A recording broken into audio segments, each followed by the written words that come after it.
Dr. Aguilar, it's going.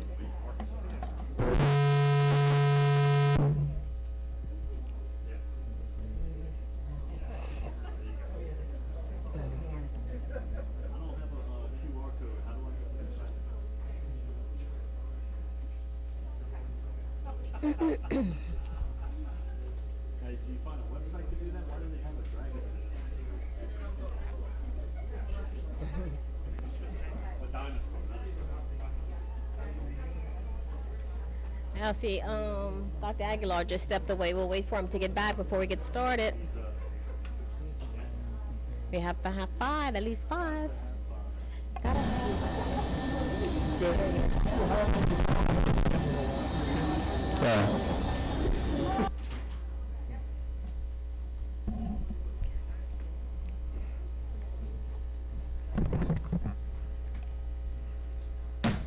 Good afternoon. I'd like to bring the meeting to order. Mr. Santana, would you lead us in the pledge?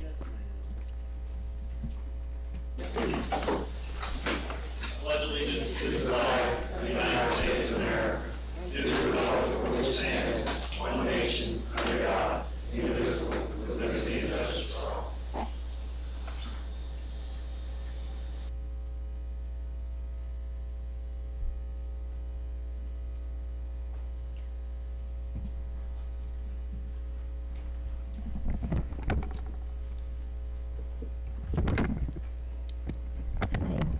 Good evening. This is our second budget meeting, and our first agenda item is item 2.1, review of 2021-2022 budget recap and timeline. Mr. Guidry?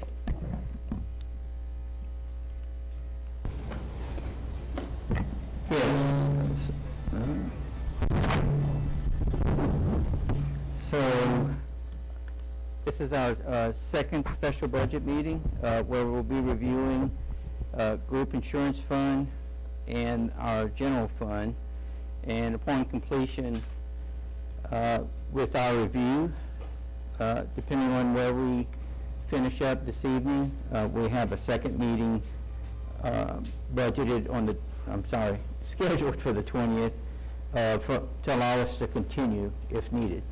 If we finish this evening, then of course we'd move forward to the meeting of the 27th, where we'll bring back all of the budgets to review one final time, and we'll ask the board to authorize staff to proceed with the next steps of the budget process, which takes us to the public advertisements on the 4th and 5th of May, inspection period from the 4th to the 19th of May, followed by a public hearing on the 19th at 4 p.m.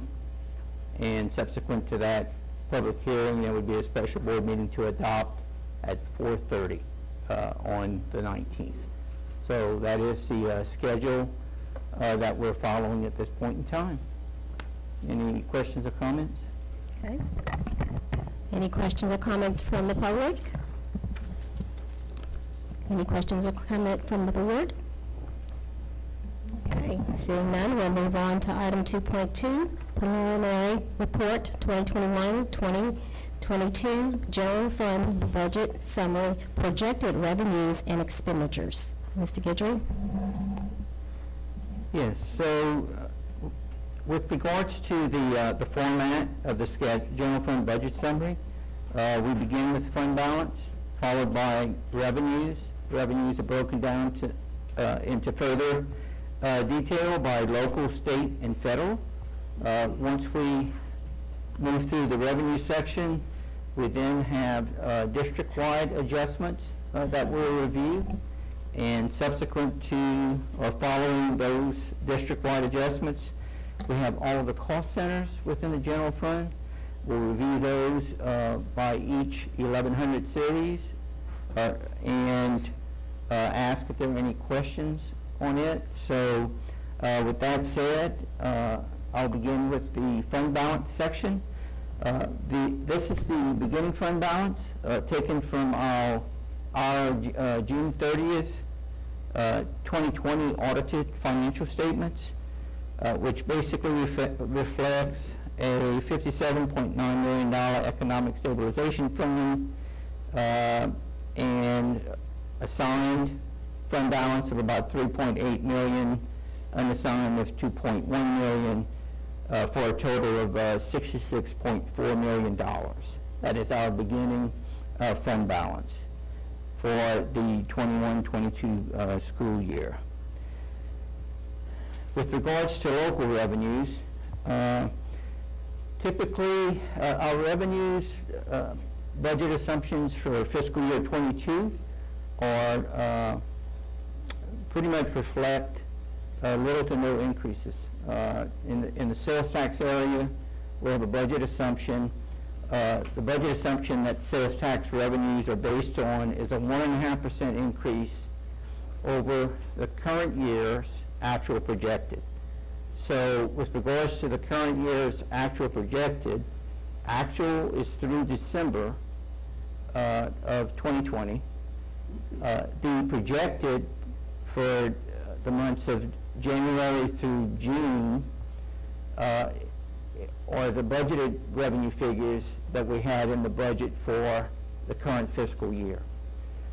So the actual from July to December reflects about a 6% increase over last year's collections, and the budget from January to June reflects an increase of about, I think it's 2.5% over the previous year's collections.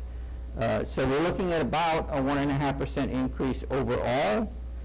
Property taxes, we have budgeted flat. In discussing this particular line item with the tax assessor's office, and in taking a look at where we are in our collections for the current year, we feel that budgeting flat will be reflective of what we can expect for next year, because our collections at this point are a little behind. Are collecting the same amount of tax as in the previous year. Not significantly, but some, and we're typically not at that point at this time of the year. So a little bit slower in coming in, but our assumption is assuming that by the end of the year, we'll have those amounts collected.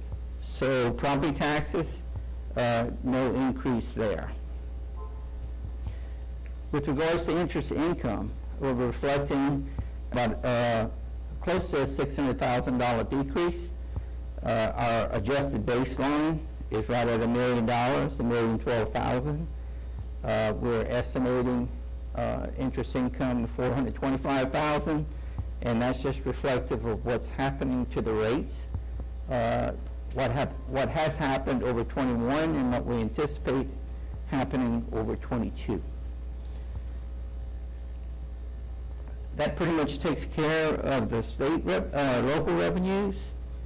Any questions on local revenues before we move on to state? No, sir. So state revenues basically, for the most part, consist of MFP from the Department of Education. We are budgeting flat. We're budgeting to receive the same MFP dollars we received last year. In the footnotes associated with this particular line item, we note that Bessie has presented to the legislature a request for a 1.375% increase, as well as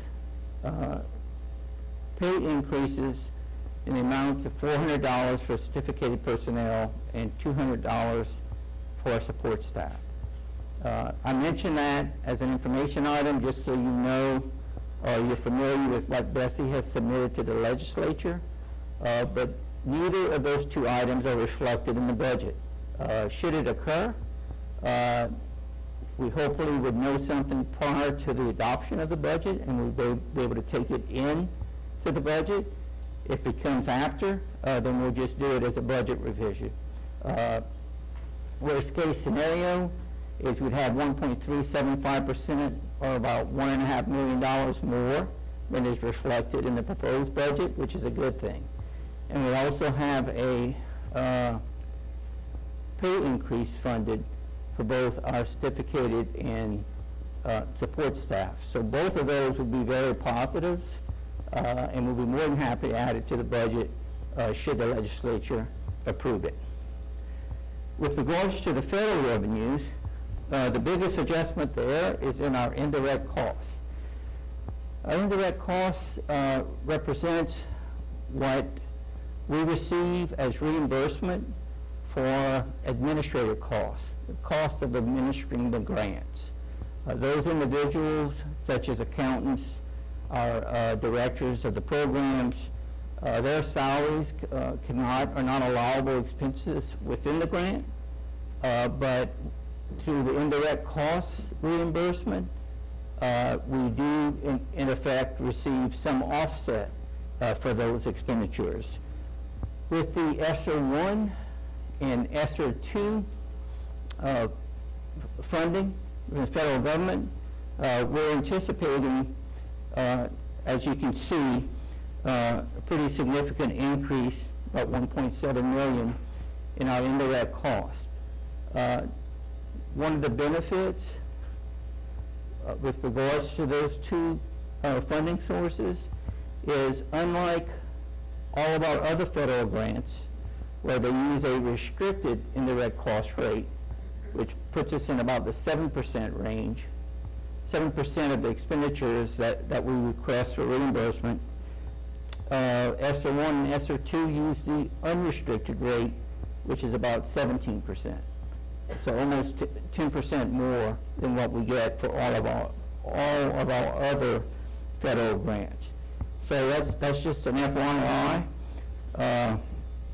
In total, you'll see where our adjusted baseline budget of $307,200,244 with regards to revenues, after the adjustments that we just reviewed, we're proposing a revenue budget of $302,679,000.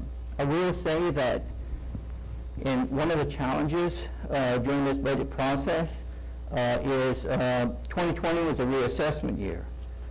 Typically during the reassessment year, we recognize an increase in our property taxes anywhere from 6 to 10%. So that's about $5 to $8 million increase that we'd typically see that is not in this budget. So you can see where that would be a contributing factor to making balancing the budget a little bit challenging. So just an FYI. That concludes the revenue section. So again, I would open up to any questions before we go to the expenditures. Any questions, board members? Okay, seeing none. All right, the next section starts at row 43, reflects the district-wide adjustments that we're proposing, and I'll go over in general, and would ask, once I'm done with this section, if there are any questions, then we can drill down into those specific line items. We can reference it by row. We've included row numbers to easily identify or to facilitate discussion. So the first row is a request for, and this is row 44, for a decrease to cost center 1520, which deals with our fund transfers, $51,569. This is the only decrease that didn't get keyed into the actual cost centers listed at the 1100s to the 1500s. It came in once those cost centers had been processed, so we had to include it in the Excel schedule as opposed to the ALIO schedules. Other than that, I would not have gone over such a small amount when you look at in context of the much larger budget. That's that item. From rows 45 all the way to 61, These are all our adjustments to board ratios for teachers, both regular ed and special ed paraeducators, assistant principals, counselors, librarians, PE teachers, and PE teacher assistants, custodians, clerical assistants, both adjusting to the board approved ratios, and if there are any appeals for additional slots in order to address specific needs of our schools. So are there any questions with regards to any of those line items? Dr. Aguilar? Yes, Mr. Guidry, where are you anticipating the half of an assistant principal to be cut?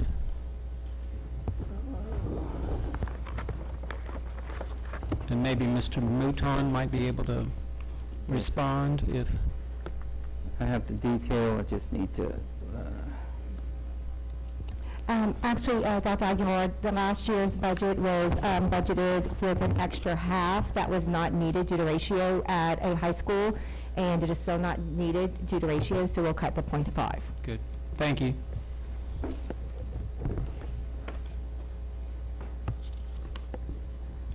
any other questions? No, sir. Okay.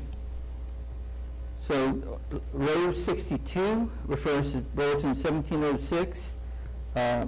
Over the years, we've been adding pupil appraisal teams to get to the state required ratio, and this basically adds one additional team that pretty much satisfies those requirements. I believe we started with the 3-team chart, and a few years ago we obtained waivers each year from DESE as we made an effort and showed an effort to them that we were adding teams as soon as we could afford them. So this represents the last team to get us to the state required ratio. Team consists of 2 educational diagnosticians and a psychologist. Any questions there? No, sir. Row 63 identifies various positions that have been requested by administration. A science master teacher, a truancy officer. Row 66 is 2 instructional leaders, one at Karen Crow Heights and one at Milton Elementary and Middle School. Row 67 are 2 captionists. That deals with our hearing impaired program, individuals which basically word process and record, type up, so to speak, what's being the lessons in the classrooms for the students to refer to. Row 68, high demand stipend and returning stipend. These stipends are non-recurring. We've been asked to bring it before the board on an annual basis. So rather than bring it to the board as a separate agenda item in the future, once the school year starts, we thought we'd go ahead and include it in the budget process before the school year starts. So you have a high demand stipend consisting of 2 $1,000 stipends, one for each semester, and a returning stipend for those teachers that satisfied the both high demand stipend, receiving both high demand stipends and returning in the following year. Row 69, mentor teacher stipends. This deals with those teachers who take on student teachers within their classroom from the university. It's part of the education curriculum for the university. A college student who is working towards becoming a teacher. These stipends in the past have been paid by a grant, and we'd like to continue those stipends They're not significant in amount, but they acknowledge the efforts put forth by the teachers to have those students in their classroom and mentor them during that semester. We have a request on row 70, athletic coaching stipends. We have 12 slots out of 28 during the summer that are working 80 hours as opposed to 104. So this would bring those 12 positions to the 104 level that the other 16 positions are at. That way everyone, all of these individuals would be receiving and working the same number of hours during the summer. It also adds one girls coaching stipend at each high school to help us address Title IX provisions, where we're putting them, or moving them closer to the number of slots allocated to boys sports. Row 70, skipped one. Row 71, one-time expenditures to be funded with capital improvement funds, $2.3 million. When we reviewed the capital improvement funds, there were several projects requested that did not meet the $25,000 threshold for to be classified or funded in that fund. So we moved those projects to the general fund and have the capital improvements fund transfer an amount to cover those projects because our general fund's building maintenance budget would basically be decimated if we tried to do these projects. So it allows us to do more projects than we would otherwise. That's $2.3 million, and that listing had been presented to the board during our February budget meeting when we presented the capital improvement funds budget. Row 72, moving intensive algebra teachers to ESSER 2 funding. That's 6 positions, $402,000 savings to the general fund. Row 73, when we were looking at staffing, we had 12 slots budgeted, but we're only using 6. So we removed that additional 6. Row 74 are the reclassifications that are listed at Schedule 1 at a total cost of $25,067. Row 75, transfer to charter schools. So we had that high school that opened up this year, and it began with 9th grade level. And so now they're rolling out a 10th grade level. And this reflects the 10th grade being added at that high school, the impact or the projected impact to our school district. I believe it's about 150 students. Billy, what about LARCA? They've also gotten approved high school now. Are we going to do another separate line item for that 9th grade class? Because they will be moving their 8th graders into the 9th grade at Lafayette Renaissance Charter. We had not, well, I wasn't aware of that particular one. The charter school actually came to us. Okay. And basically, by charter school, I should say Acadiana Renaissance. Acadiana, yeah. And laid it out for the entire 4-year period. That had not occurred for Lafayette Renaissance. So there's we'll take a look at that. Okay. Because it's not reflected here.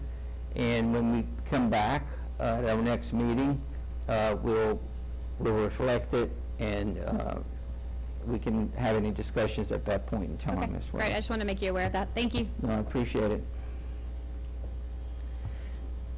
Transfer to self-funded construction, and that particular one. So each year we've been increasing the amount that the general fund transfers to to self-fund the construction in an effort to build up recurring revenues that can, at some point, fund debt service relating to the sale of new bonds. So this $642,000 represents what it basically bringing us to that level to accomplish the following.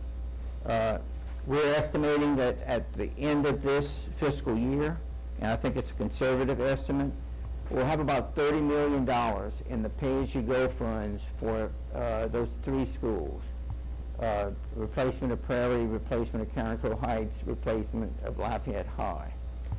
So we're, from an estimating standpoint, we're allocating $25 million per elementary school. That brings us to $50 million and $100 million for the high school. So total estimated budget, $150 million. $30 million pay-as-you-go funds, meaning that we need to sell about $120 million of bonds.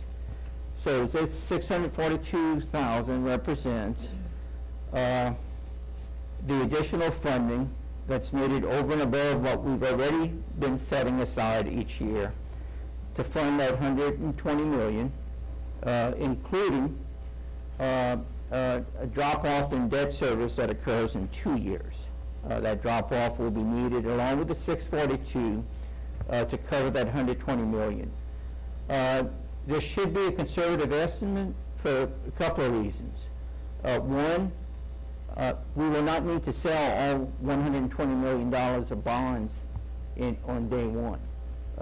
We're anticipating settling about $40 million each of 3 years because construction doesn't start on day one. You have a 6 to 10 month period, maybe even a little longer for Lafayette High. If there's a phase in, if it's decided by the board to put it on the same site that it's on now. So we're not going to need all those funds up front. That will reduce the required debt service. Right now, the assumption we have used, just from a conservative standpoint, until we get further along into the process, is $120 million on the front end. So that means that we should not need to use all of the drop-off that we're expecting in the next 2 years in our current debt service. And if for some reason our revenues, hopefully as we move forward with the pandemic, if we continue to see improvement in terms of number of cases and our economy, then hopefully our revenues will start reflecting that as well. So that's what the 642 represents. And line 77 is sort of a standard amount. It's a contingency balance that we request for just unexpected expenditures, things that we don't know about that are going to occur next year. And on a $310 million budget, $150,000 is not much, but it's a help, especially at the start of the school year when things come up that we didn't anticipate because they were unexpected. That pretty much summarizes the school district level expenditures, proposed adjustments. Any questions with those before we begin looking at the cost centers? Mr. Santana? And then Mr. Elroy. Madam President, I have a question, and I'll wait for after Mr. Elroy's question before I make the motion that I'd like to make. Mr. Guidry, when we talk about the debt service drop-off in 2 years, obviously we're not going to be able to sell bonds until the board votes to approve the use of that money to sell bonds, even if it is 3 years from now or 2 years from now. So when would be the appropriate time that the board would have to vote on using those funds as they drop off? Because very clearly we don't want to start a project and then have the board decide not to use the debt service in 2 years to continue to sell bonds to completely fund the project. So what is your vision for how this plays out from a timeline perspective on the 3 school projects that we're talking about? Well, the best case scenario would be during this budget process, because then we would know how we're proceeding sooner rather than later. So Okay. that would be like best case scenario. The new director for the new construction starts the week after Easter break. And to have that decided shortly after that would really speed up the process. So that would be my request. And if that's not the case, then it would take, push it back a little, but still doable at some later point in time. Okay, so Now before maybe the start of the school year. so what I'm hearing you say is either next week or the May meeting would be ideal for you? That's correct. yes. Okay, thank you. Mr. Broussard? Mr. Gidry, just out of curiosity, the $100 million that we're looking at for Lafayette High, the new Lafayette High, what's the student capacity are we looking at? When we budgeted, I think, 70 plus for South Side, with a student capacity of 2,000, what's the student capacity we're looking for at Lafayette High? I'm not aware, I'm assuming that we're looking at the current student population. I don't think there's any plans on that being reduced. So with regards to Southside, keep in mind that the core areas were built for approximately 2,000 students. So it's not too far off from Lafayette High, give or take a couple of hundred students.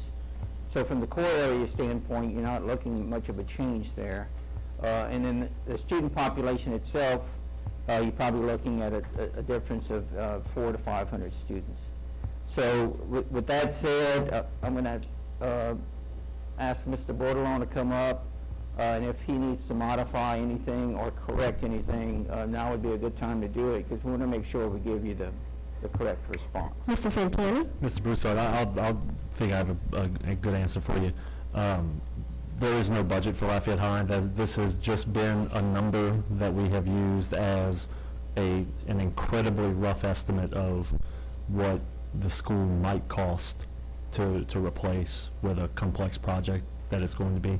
Just like I don't think Prairie is going to cost $25 million when we built BO for I think 22 just a couple of years ago.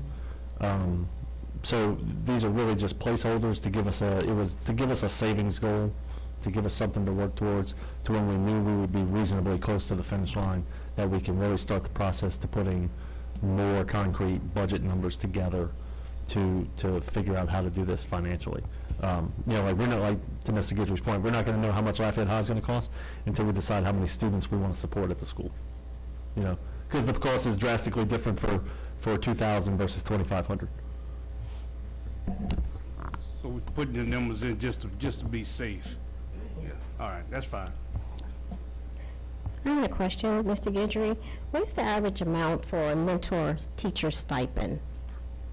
What is the average amount for each teacher? I believe it's $500 a semester. Does that sound right, Ms. Reshore? Is Ms. Walker here? It's $1,000. Total? For the year, for the entire year? Correct. Okay. All right. Thank you. Yes. Okay, Mr. Santana? Madam President, I'd like to move that the board approve line items 44, 45, and lines 47 through 62. Okay, we have a motion by Mr. Santana, It's all the staffing except for the regular ed appeals. Second. second by Ms. LeBeau. Any comments from the public? Any comments from the board? By seeing none, I'll call for the vote.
Oh.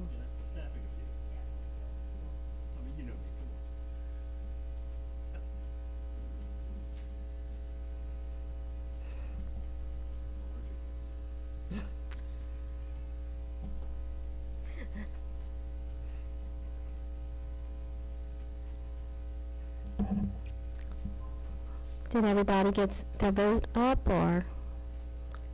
Dr. Aguilar, we need your vote.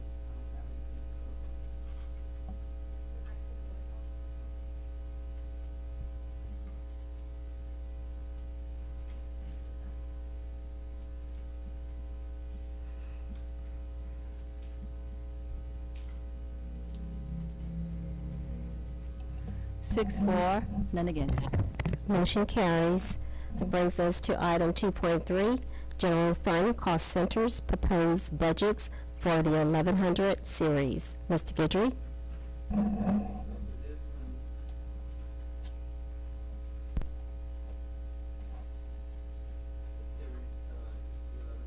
I would ask if there are any questions for the board members.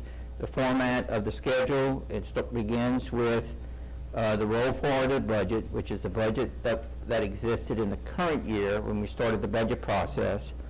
Then we adjust it for the step increase, and stipend changes to come up to our baseline. And that's our adjusted baseline, which is our starting point. To the adjusted baseline, we reflect proposed increases and decreases that are requested by our cost center supervisors. For each of the increase and decreases, we have the explanations included on the respective cost center schedules that are included for each of these agenda items. So with that said, I would ask if there are any questions with regards to the 1100 series cost centers. Any questions, board members? Mr. Santani? I'm curious about the, and this would be from Ms. Early, I believe, or if you don't know, Mr. Guidry, the $176,000 increase in legal fees for property and casualty insurance? What is that related to? Yeah, so property and casualty, in that particular figure, is looking at our current experience, but within property and casualty, you have all of the claim liability requests that, of course, in a lot of instances, require legal counsel. So that is a big part of that particular, of that request. But, I mean, what's so different about that we're anticipating that it's going up $176,000? That's what I'm asking. No, I understand what the legal fees are for, but. Yes, it's an increase, not because of an anticipated increase in legal fees, as much as we want to correct where we are in the current year. Typically, what happens in this particular case, what happens is, as we get closer to the end of the year, we run out of budget, and then we have to start transferring to cover it. So instead of doing that, we're asking for the increase to get it to where it needs to be, so we don't have to look for funding from other sources to increase it to this amount anyway. So that's the nature of this particular increase request. Where others are truly reflective of an increase, this is reflective of an adjustment to get the budget to where it needs to be, based on current year experience and prior year experiences. And the property insurance premium increase of $120,000? Those are actually anticipated increases, true increases. I believe we have a budget assumption of 15%. Is that occur on an annual basis, or is this the first time we've had an increase in a one-up? We've had increases in previous years, not as significant as 15%. They've been lower than that. So that's a little higher than we typically experience. But But nonetheless, based on what we're seeing in terms of the quotes that are coming in, that is the amount that we thought would be necessary to cover anticipated increases in our premiums. Okay, thank you. Any additional questions, board members? Okay. Mr. Guidry?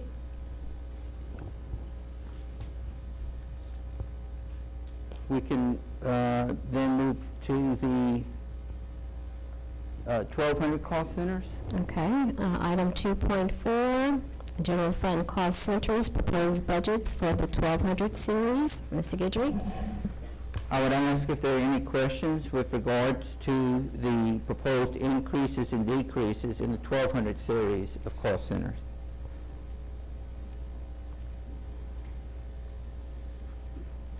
Mr. Santana?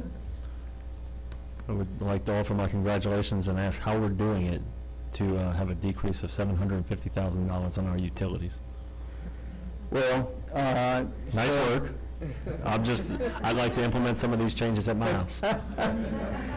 We, the first thing we did was check to make sure we had the right number of zeros when we keyed it in. But over the last 2 to 3 years, we've had the addition of Southside, we've had the addition of the BO, new construction, new schools, and then the opening of Barranco. And so all of these schools required estimates of what the utilities would be, in this case, mainly electricity. We were pretty much on the mark with regards to water and heat and sewage. Electricity, however, came in lower than what we had projected. So most of that adjustment is what we had increased the budget for over the last 3 years, so to speak, as these new schools came on, and now we're truing it up now that we have some historical information.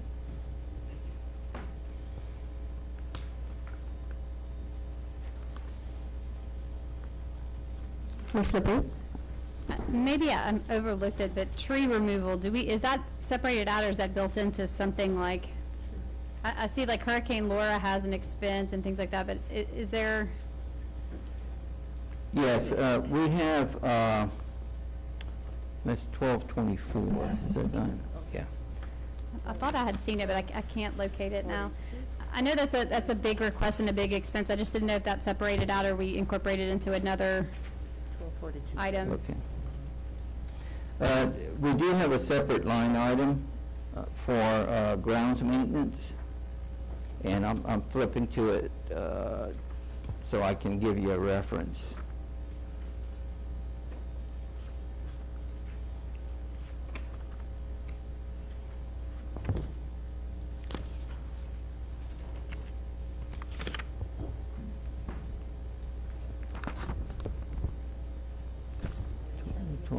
Is Hurricane Laura. She's asking about grounds maintenance. 1224? Yeah. And maybe that's something we can talk about later. I just wanted to see how we calculate that figure and if, Yeah, we're almost there. I believe we had increased grounds maintenance. oh, I see, okay. Trees, it is on page 30 of 55. There's a $10,000 increase that was budgeted there for grounds maintenance, trees, material, and supplies. And is that number based on existing, is that based on issues or is that on anticipated? It's Reactive or typically- proactive, I guess is how I wanted to ask that question. Typically, we look at about a 6-year history, what we've spent. Mhm. And this is one area that the budget, it just depends on what, how much of this has to be done. Some years it might be adequate, other years it might be a little short. So there was a request for a little bit more than that. And we reduced it to 10,000 because we had increased it last year as well. So each year we're trying to grow it a little bit to be able to do a little bit more. However, if something needs to be done, the budget's not going to dictate whether it gets done or not. What would end up happening is we'd look to other line items within not only this cost center, but the building maintenance cost center, and transfer funds. If this amount, instead of 88,778, if it needed to be 184,000, just because we had some unusual situations, then we would transfer from another cost center. One thing to keep in mind as well is in the capital improvements fund, the $2.3 million that we transferred in the general fund includes 2 or 3 line items for the removal of trees on certain campuses. Some rather large requests that we got. So in addition to this 88,000, I want to say there's two that come to mind. I don't remember the dollar amounts, but I can remember several trees being targeted for removal. So there's some additional funding there. Thank you.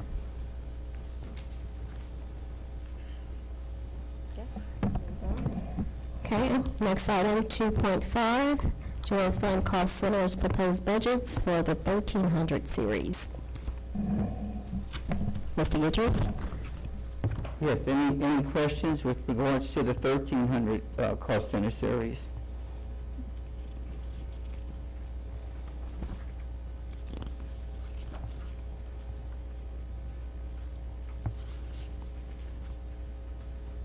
Seeing none.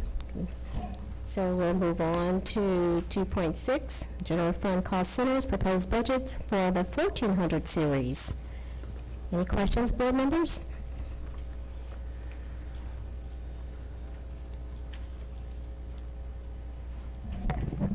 Okay. Seeing none, we'll move to item 2.7, general fund cost centers proposed budget for the 1500 series. Board members?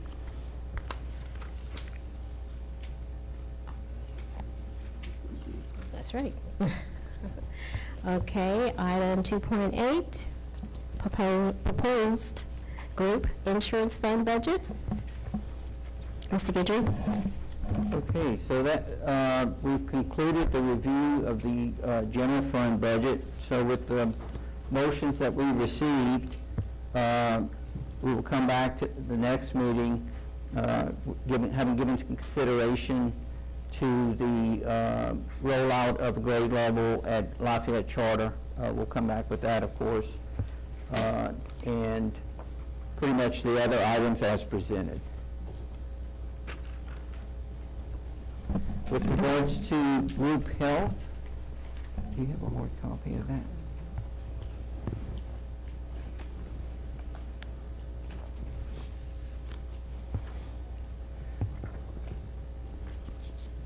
Our self-insured group insurance fund, we have the format of the proposed budget reflects the current budget for 21, as well as the proposed budget for 22. In the revenue section, not much of a change there, other than we're reflecting 6 months of a 3% increase that was approved by the board in the current year. That 3% increase went into effect January 1, which covers only 6 months of our fiscal year. So you'll notice the premiums are reflecting an increase for the other 6 months.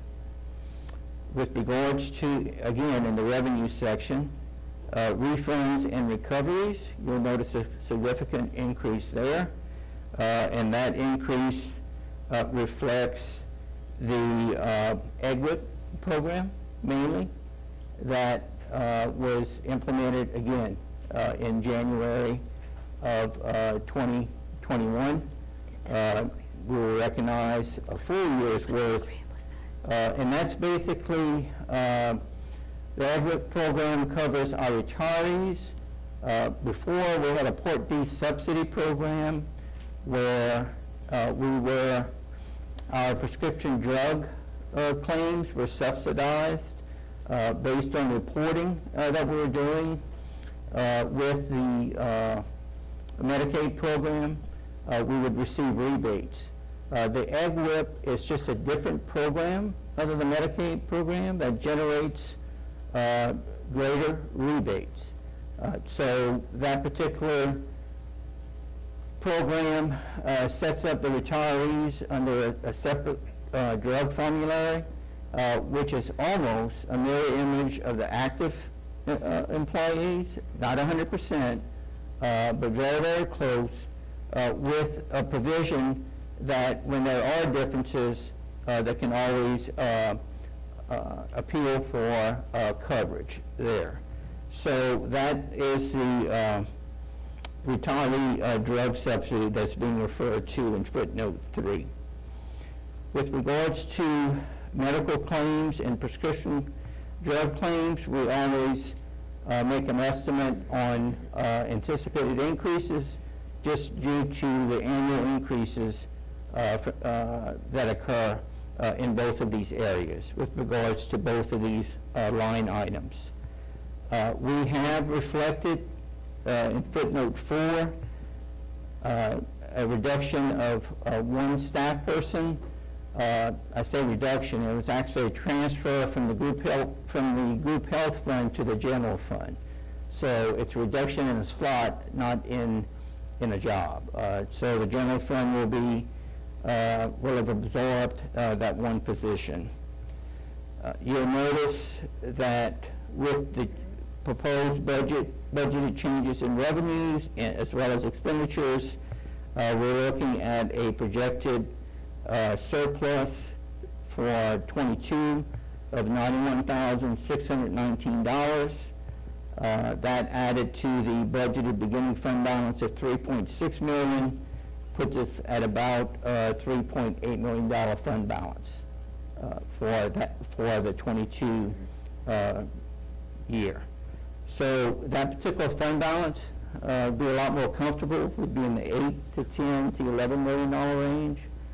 I'm mentioning that only to mention or to keep this at the forefront that we need to continue to monitor this on a monthly basis so that if we see at any point in time if what we've budgeted is not happening, then we need to bring it to the board's attention. We need to bring it to the insurance committee's attention and to the board's attention so that we can identify either cost-saving measures or provide the insurance committee and the board with options.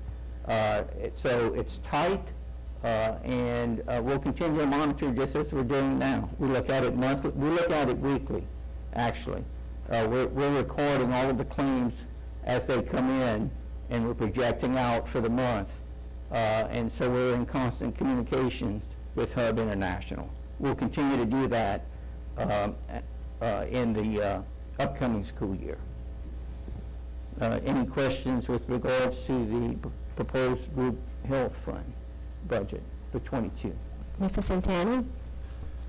Can you walk us through the change in generally accepted accounting principles that led to us having this health benefits after retirement addition to the budget for this year? We included as a separate line item the $9 million so that we can see what the actual surplus is, because to include it further up would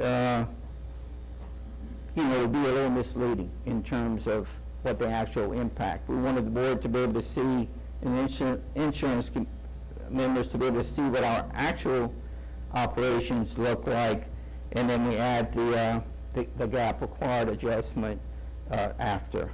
I will say that this past week we underwent a bond rating review for our limited tax bonds. We maintained our AA1 rating, which in view of the pandemic and the hurricanes and the downturn in the oil industry was quite an accomplishment. There may be, Moody's had a press release, we may have one of our own.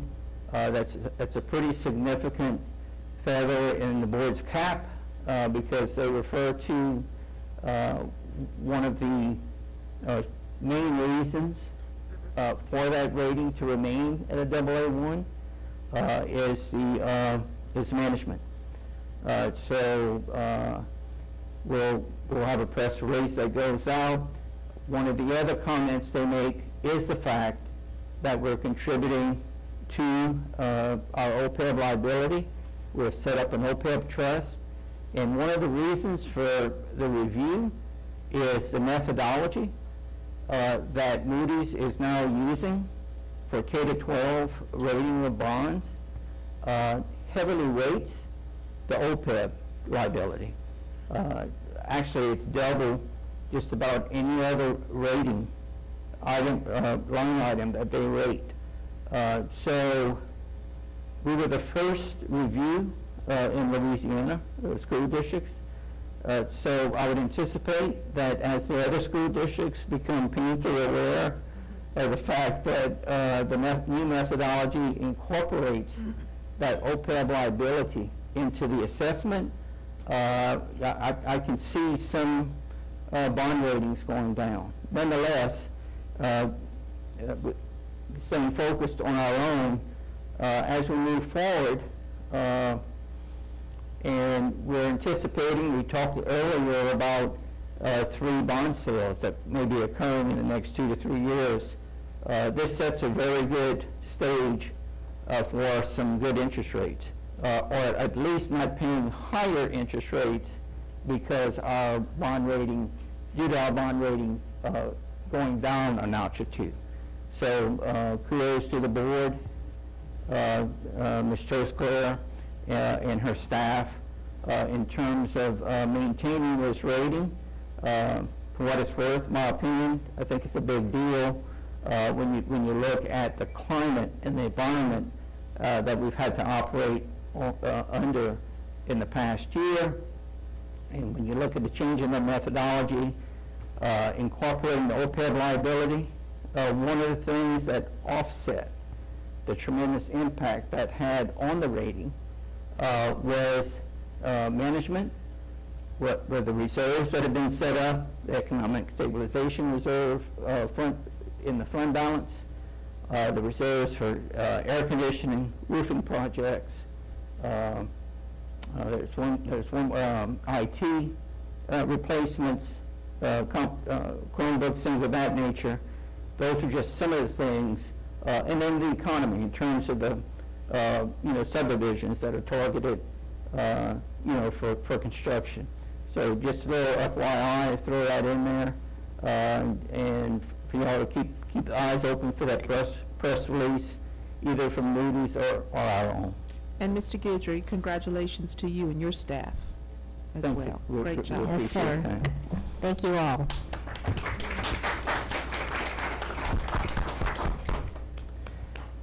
And so there are no other questions with regards to group health proposed budget.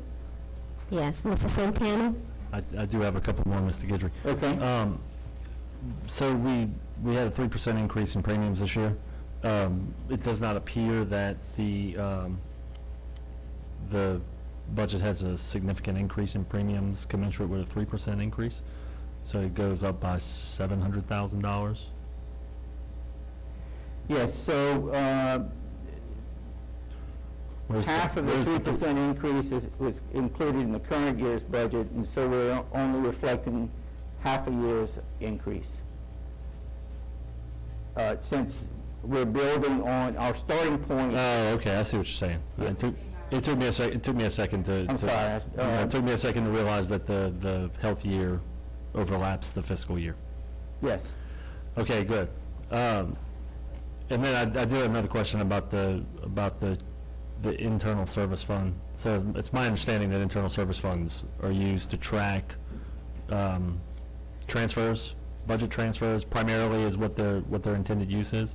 Are we being required to track this, to use an internal service fund for this, or is it going to be reported a couple of different ways and stay as a separate budget fund? Footnote number 1 on, it says, due to a change in accounting principles and reporting requirements, the self-funded insurance fund will now be reported in an internal service fund. Well, it started out in the internal service fund, And then generally accepted accounting principles moved it to the general fund. And Where it's 1585, I think it's? yes, Okay. and has now moved it back, has realized the error in their ways. I agree with that error in their ways, by the way. And have moved it back to the internal service fund.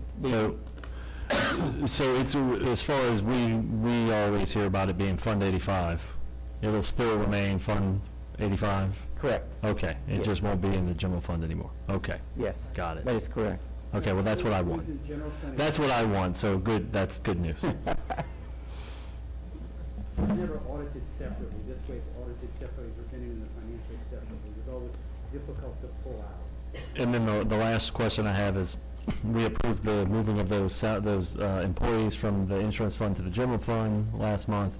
But looking at last year's budget, it appears that the overtime cost has been budgeted as an increase, when I thought we were approving that additional personnel to be, I pulled up last year's budget from this time, and overtime was budgeted at $6,000 for 4.5 FTEs, and it's now budgeted at $10,000 for 3 FTEs, when I believe the stated rationale for approving those extra jobs last month was to reduce overtime.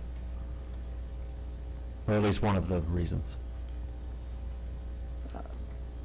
If you need to come back, next month or next week, that's fine.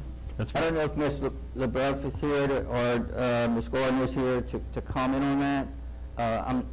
I'm not aware of the reasons for keeping it at 10,000. There may be about, Increasing it to 10,000. but we'll check on it, and when we bring it back, unless Ms. LeBeouf is here to, oh, there she is. She's somewhere. I saw her earlier. Yeah. We plan on decreasing it, Mr. Santini. At the time we were working through the budget, we weren't quite sure what the board was gonna do on 3.3. Can you hear me? With the extra jobs, you mean? Exactly, yes, sir. But yes or no, we do not plan on increasing it to the 10, we will reduce it. Okay, so you don't mind if we reduce it, and then if you need it later, you can come back to the board? Yes, sir, not a problem. All right. I'm not saying we're gonna do that tonight. I was just asking some questions about it, yeah. I gotcha. Any additional questions, board members? Ms. LeBeau? I did have one question, and of course now I've lost it. I should have asked it then. I noticed there was a significant increase in our audit budget. It went from like 51 to 170. But I can't remember where I saw that. And you mentioned auditing. Is there a reason why we would have had such a significant jump? I think that was in a, It's in this report. or- Was it in the general fund, Ms. LeBeau? or- yeah, I think it was 1,400 call center, so I'm trying to go back to. Oh, going back, that's, The audit fees or a function of, I think it's 2.6. I'm sorry? I said it's 2.6, the 1400 series. I think that's where I saw it.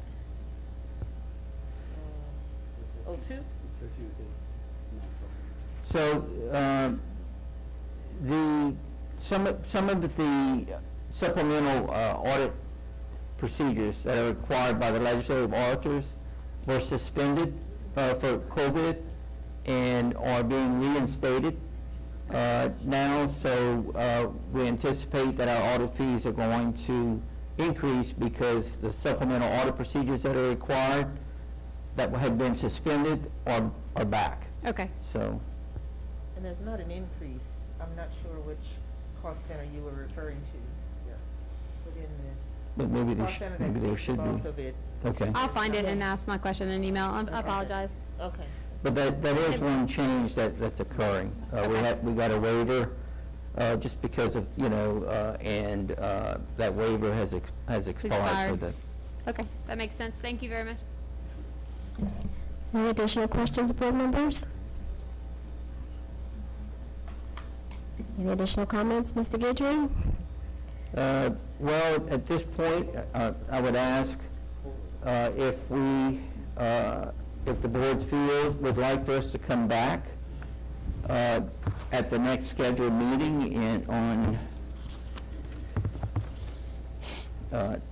April, I think it's April 20th, yes, which would be April a 20th. continuation. If we were to come back, we could present the charter school and show the offset.